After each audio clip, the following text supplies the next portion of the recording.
ஆண்டவரும் அருமை இரட்சகருமா இருக்கிற இயேசு கிறிஸ்துவின் ஆச்சரியமான நாமத்தில் தினமும் கர்த்தருடைய சத்தத்தை கேட்டுக்கொண்டிருக்கிற தேவனுடைய பிள்ளைகளை வாழ்த்துகிறேன், ஆசீர்வதிக்கிறேன். நீங்கள் ஆசீர்வதிக்கப்பட்டவர்கள். இந்த நாளிலும் கூட பரிசுத்த தேவன் உங்களை பார்த்து சொல்கிற ஒரு வார்த்தை, பணமும் பூரணமும். நம்முடைய வாழ்க்கையில் நம்முடைய தேவைகள் இன்னது என்பதை நம்முடைய ஆண்டவர் அறிந்திருக்கிறார்.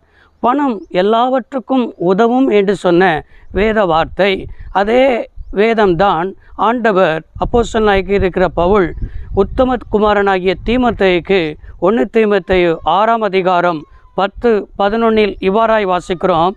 பண ஆசை எல்லா தீமைக்கும் வேறாக இருக்கிறது. சிலர் அதை இச்சித்து விசுவாசத்தை விட்டு வழுவி தங்களை குத்தி கொண்டிருக்கிறார்கள் என்று அங்கே பவுல் எழுதியிருக்கிறதை நாம் பார்க்க முடிகிறது. தீமோத்தேயு ஒரு இளம் போதகருக்கு ஆலோசனையாக சிலவற்றை பவுல் எழுதி அவருக்கு கொடுக்கிறார். என்ன கொடுக்கிறார் என்று சொன்னால், பண ஆசை எல்லா தீமைக்கும் வேறாயிருக்கிறது. பணம் நமக்கு தேவைதான், ஆனால் பண ஆசை உள்ளவர்களாக என்ன செய்யக்கூடாது, இருக்கக்கூடாது. இன்றைக்கி அநேக ரட்சிக்கப்பட்ட தேவனுடைய பிள்ளைகள் ஆண்டவரை தேடுகிறதை விட்டுவிட்டு, ஞாயிற்றுக்கிழமை ஆலயத்துக்கு போகிறத கூட விட்டுவிட்டு, பணத்தை சம்பாதிக்கணும், பிள்ளைகளுக்காக சம்பாதிக்கணும், குடும்பத்திற்காக சம்பாதிக்கணும், நாளைக்காக சம்பாதிக்கணும்னு சொல்லி பணத்தை என்ன செய்யணும், சேகரிக்கணும்னு சொல்லி அதே எண்ணத்தோடு என்ன செய்யணும், அதை இச்சித்து விசுவாசத்தை விட்டு வழுவி என்று எழுதப்பட்டிருக்கிறது. இன்றைக்கு கிறிஸ்தவ வாழ்க்கை என்பது விசுவாசத்தை மையமாய் வைத்தது.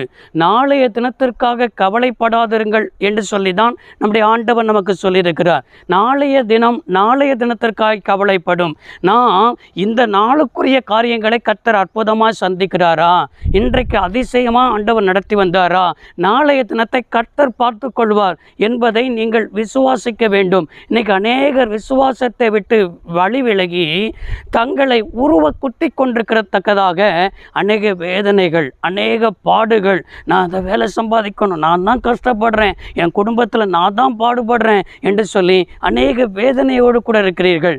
ஆனால் நமக்கு பூரணத்தை நோக்கி நம்ம என்ன செய்யணும், கடந்து செல்ல வேண்டும். ரட்சிக்கப்பட்ட தேவனுடைய பிள்ளைகள் இன்னைக்கு என்ன பூரணம் வேணும் அப்படின்னு சொன்னால், அதே 1 தீமோத்தேயு 6ஆம் அதிகாரம் 11வது வசனத்தில் தீமோத்தேயுக்கு சொல்லியிருக்கிற ஒரு வார்த்தை, நீயோ தேவனுடைய மனுஷனே, எவைகளை விட்டு என்று சொன்னால் பண ஆசையை விட்டு நீ நீதியையும் தேவ பக்தியையும் விசுவாசத்தையும் அன்பையும், அது மாத்திரமல்ல பொறுமையையும், இன்னொரு காரியம் சொல்லப்படுது, சாந்த குணத்தையும் அடையும்படி நாடுன்னு சொல்லி மொத்தம் ஒரு 6 காரியங்கள் அங்கே சொல்லப்பட்டிருக்கிறதை பார்க்க முடிகிறது. இந்த 6லையும் நீ பூரணப்படணும், இதுதான் உனக்கு தேவையாக இருக்கிறது.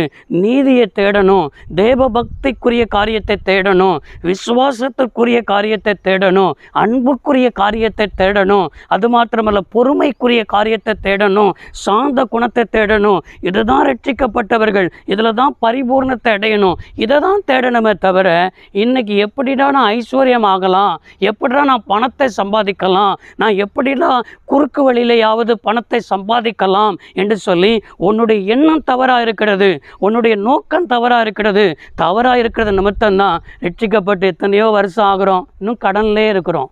ஏன் ரட்சிக்கப்பட்டவனுக்கு கடன் தெரியுமா? அவனுடைய நோக்கத்தை மறந்துட்டான், அவனுடைய பாதையை மறந்துட்டோம், ஆண்டவர் வைத்த திட்டத்தை மறந்துட்டோம். இந்த 6 காரியத்தில் நீங்கள் பரிபூர்ணப்பட்டு பாருங்கள்.